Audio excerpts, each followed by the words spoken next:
Abdurrahman मर्दानजी साहब वो अपने इंतजाम पे मोहतरम हाजी अब्दुर्रहमान मर्दानजी साहब।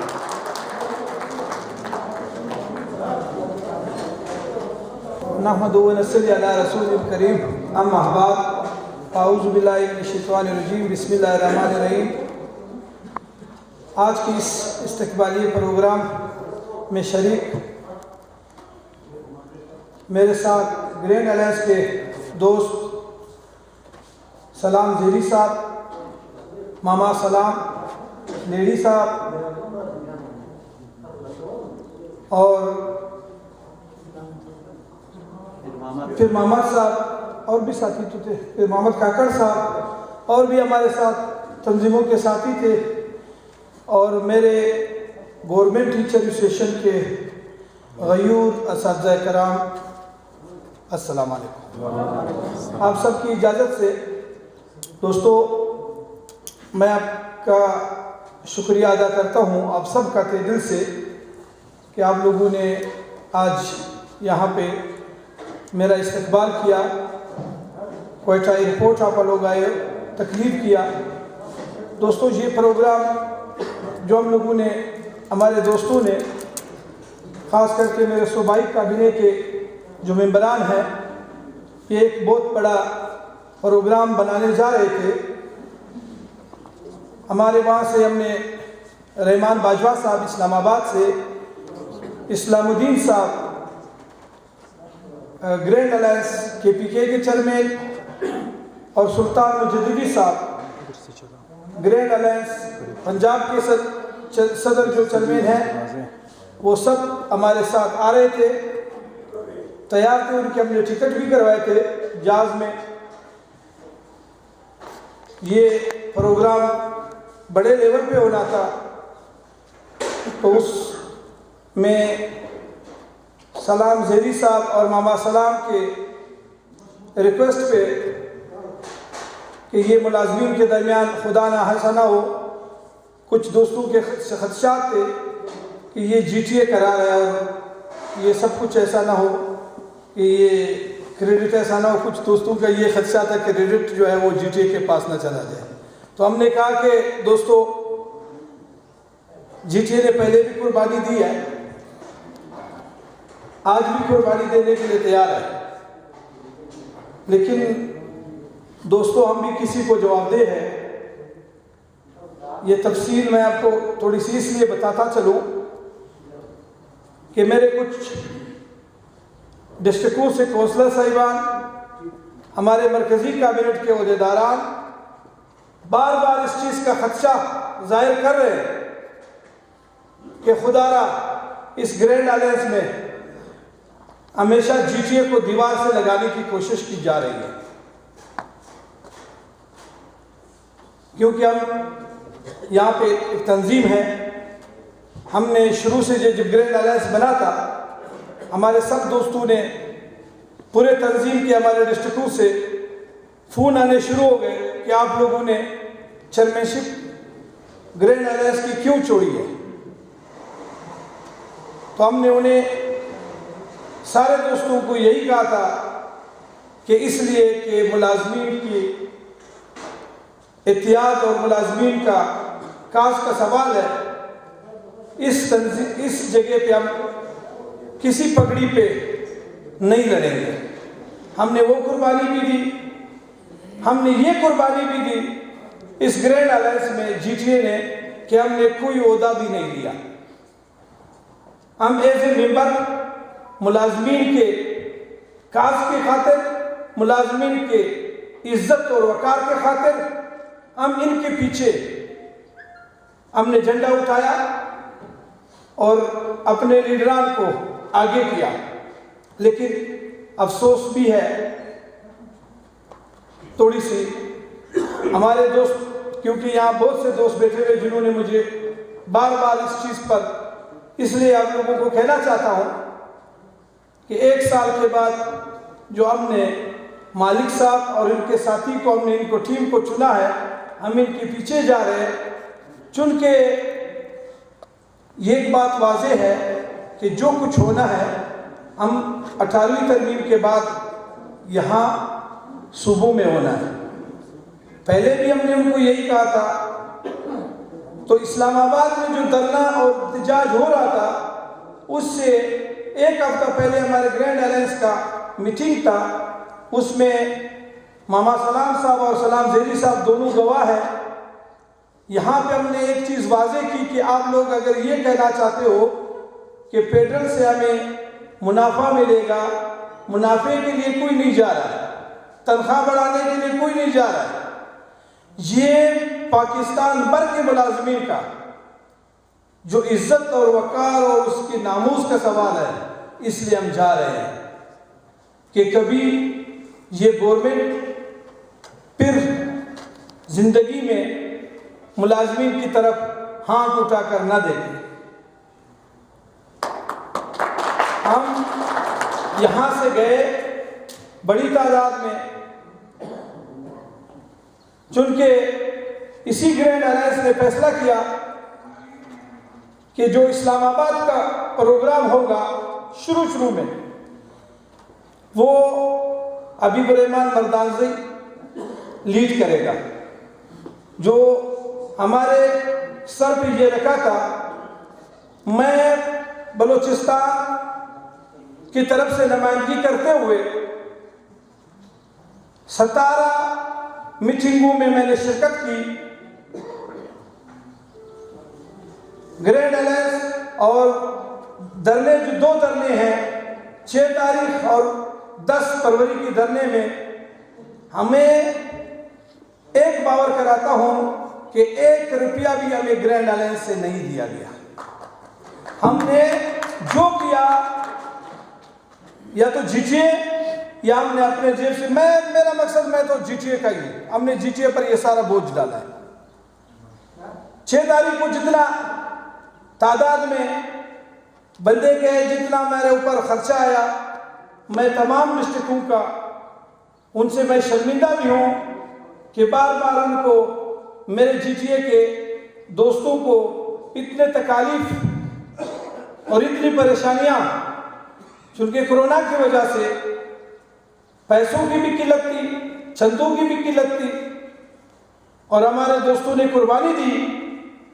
मैं उन डिस्ट्रिक्टों का जिन्होंने इस अजीम काम में मेरे शाना बशाना खड़े रहे, मैं ज़िंदगी भर उनका एहसान नहीं भुला सकता। ये उनका मेरे ऊपर एहसान है।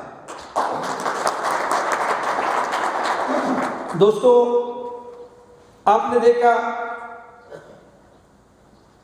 जब मुलाजमीन की सर्विस खत्म करने की कोशिश की जा रही थी इस गवर्नमेंट, और ये IMF के कहने पे सब कुछ हो रहा है। ग्रेजुएटी खत्म की जा रही थी।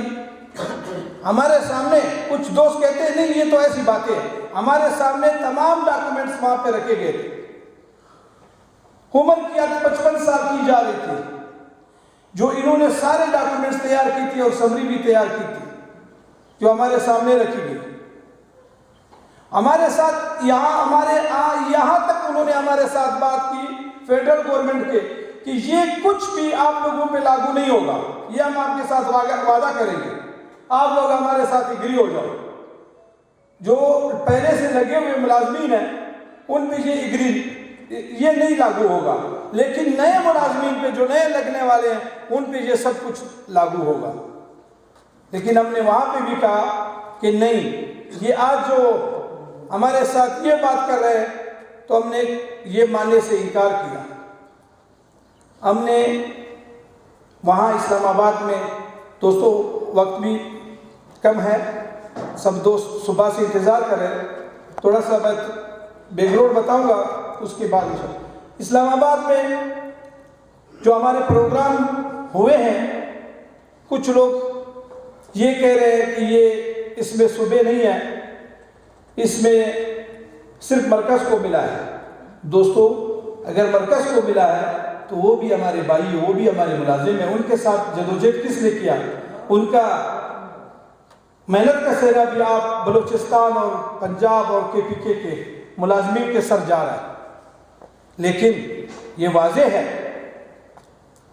2 बातें हुई। कि सूबों को लाजमी देना पड़ेगा, लाजमी सूबों को देना पड़ेगा। और आप मरकज़ में, तो वो कह रहे थे कि आप लोग सूबे में क्यों एहतजाज नहीं करते हो, आप लोग मरकज़ में आए हो। हमने कहा हमने सूबे से इतनी उम्मीदें नहीं थी, इसलिए आपके पास आए हैं। तो ये क्लियर कट हमारी एग्रीमेंट में भी है और इस समरी में भी है कि उन्होंने सूबों को डायरेक्शन देना है और उन्हें कहना है कि जो वफाक के तर्ज पे जितना हमने बढ़ाया है वो सूबे भी बढ़ाए। और कुछ की गारंटी भी ली गई है, 3 सूबों की KPK चुनके तहरीक इंसाफ की गवर्नमेंट है, उन्होंने एक गारंटी ली है कि वहाँ पे हम देंगे। पंजाब की भी उन्होंने गारंटी थी परवेज़ खटक पे, और बलूचिस्तान में भी जिनकी हुकूमत है उन्होंने गारंटी दी है कि यहाँ पे हम इंशाल्लाह बढ़ा के देंगे। तो बलूचिस्तान में दोस्तों ये तो तनख्वाहें हैं, हमारे बहुत बड़े डिमांड्स हैं। हमारे 14 नुकाती चार्टर ऑफ डिमांड था। इस ग्रैंड अलायंस में शामिल तमाम तंजीमों का मुतफ़िका तौर पर, लेकिन एक चीज़ फिर अफसोस ये कहना पड़ रहा है कि हम 1 साल गुजरने के बाद भी अभी तक हम अपना डिमांड नोट गवर्नमेंट को सबमिट नहीं करा सके। जो हमारे कारकुनान हैं, जो हमारे वर्कर हैं, उनके जो सवालात हैं वो अक बजानिब हैं कि आज तक 1 साल हुए जो ग्रैंड अलायंस बना है, ये अलायंसें ऐसी नहीं बनती, ये आर्जी तौर पे बनती है और फौरन उस चीज़ पे काम करना पड़ता है। लेकिन हमारा ये भी, मैं ग्रैंड अलायंस की जिनको हमने जिम्मेवारी दी है, ये उनसे मैं खदशा जाहिर कर रहा हूँ कि 1 साल तक अगर हम सिर्फ डिमांड पेश नहीं कर सके तो हम गवर्नमेंट से क्या हासिल करेंगे। दूसरी बात यह है कि दोस्तों कुछ तंजीमें इस ग्रैंड अलायंस में शामिल है जो हमारा खदशा है। हो सकता है गवर्नमेंट टीचर एसोसिएशन अपने खदशात अपने दोस्तों के सामने रखेगी। अगर हमारे खदशात दूर न किया गया तो गवर्नमेंट टीचर एसोसिएशन और ग्रैंड अलायंस में तंजीमें हैं, हमारी रास्ते अलग अलग हो सकती हैं।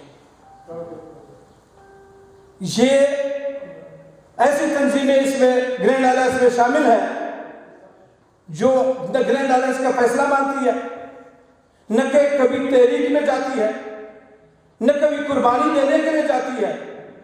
और वहां पे मैं उनका नाम लूंगा, कुछ ऐसे तंजीमें हैं, सीसा जैसे तंजीम। अब सीसा न पहली दफा गई है एहतजाज में, न इस दफा गई है, न हमारा उसको कोई फैसला मानती है।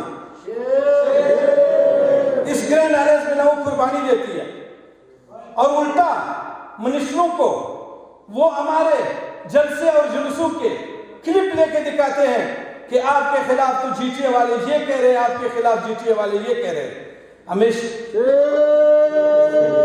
शर्म का मुकाम है कि ऐसे तंजीमें, और हमने वहां पे भी मालिक साहब और अपने दोस्तों को कहा कि वो अगर हमारे ग्रैंड अलायंस का फैसला नहीं मानती, पूरे तहरीक में, पूरे 2 दफा धरने में सीसा बलूचिस्तान का एक भी शख्स नहीं गया, एक भी शख्स।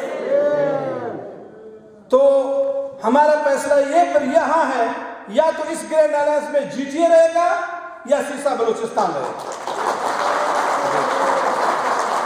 अगर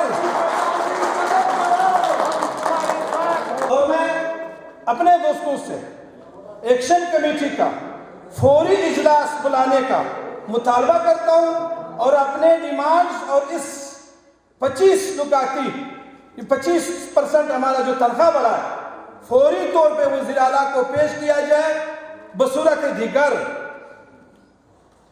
अगर ग्रैंड अलायंस फैसला नहीं कर पाती तो मेरे ख्याल में जीटीए का मरकजी काबीना इस पे फैसला करेगी कि हम 3 तारीख को जो कैबिनेट का इजलास है उस दिन असेंबली का सामने धरना भी देंगे और घेराव भी करेंगे। हम पहले ग्रैंड अलायंस के दोस्तों को ये रिक्वेस्ट करते हैं कि पूरी तौर पे ये बुलाए, कोई खुशी मिठाइयाँ कोई तकसीम नहीं करेंगे जब तक हमारे सूबाई मुलाजमीन के लिए नोटिफिकेशन जारी नहीं होगा। नोटिफिकेशन के बाद हम जो भी होगा, खुशी का प्रोग्राम होगा या मिठाइयों का प्रोग्राम हो या इज़हार तशक्कुर होगा। हमने जो इस्लामाबाद में कामयाबी हासिल की है तो ये बलूचिस्तान गवर्नमेंट हमारे सामने कुछ भी नहीं है। इंशाल्लाह 1 घंटे में ये नोटिफिकेशन आपको लेके देंगे इंशाल्लाह। तो मैं फौरी तौर पे ग्रैंड अलायंस के दोस्तों से अपील करता हूं बलूचिस्तान की कि पूरी तौर पे कौंसिल का इजलास बुलाएं और इस पे फैसला करें कि हमने क्या करना है। अगर हम ढीले पड़ गए, हमारे मुलाजमीन और मेरे खास करके जीटीए जो अभी तक उनका लहू गर्म है और मुझे फोने करते रहे कि वहां से आप एहतजाज का ऐलान करो। मैं फख्र करता हूं अपने कारकुनों पे, मैं फख्र करता हूं अपने लीडरों पे, मैं फख्र करता हूं अपने डिस्ट्रिक्टों पे कि वो ऐसे खड़े हैं मेरे साथ शाना बशाना। मैं उनका शुक्रिया नहीं अदा कर सकता हूं। इंशाल्लाह दोस्तों अनकरीब हमारे सीएम बलूचिस्तान भी आप लोगों के तनख्वाह बढ़ाने और तमाम मुतालबात मानने के इंशाल्लाह उन्हें मानना होगा, इंशाल्लाह उन्हें मानना होगा। दोस्तों वक्त कम है, मैं आप लोगों का पूरे बलूचिस्तान का गवर्नमेंट टीचर स्टेशन के एक एक कारकुन का जिन्होंने धरनों में शिरकत की, जिन्होंने एहतजाजों में शिरकत की, जो मसरूफियात की वजह से न जा सके, माली मदद की, जो फेसबुक पे सोशल मीडिया पे हमारी आवाज बनी हुई थी, उनका मैं उनको सुर्ख सलाम पेश करता हूं। दोस्तों मैं आप लोगों का वक्त नहीं लेता हूं, मैं बलूचिस्तान भर के मुलाजमीन का भी शुक्रिया अदा करता हूं, तमाम डिपार्टमेंट्स के मुलाजमीन का शुक्रिया अदा करता हूं कि वो ग्रैंड अलायंस के साथ शाना बशाना खड़े थे और खड़े रहेंगे। इंशाल्लाह जीटीए भी ग्रैंड अलायंस के साथ शाना बशाना आखिरी वक्त तक खड़ा रहेगा। खुदा करे जो हमारे खदशात हैं वो खदशात दूर करे। वो सलाम, खुदा हाफिज।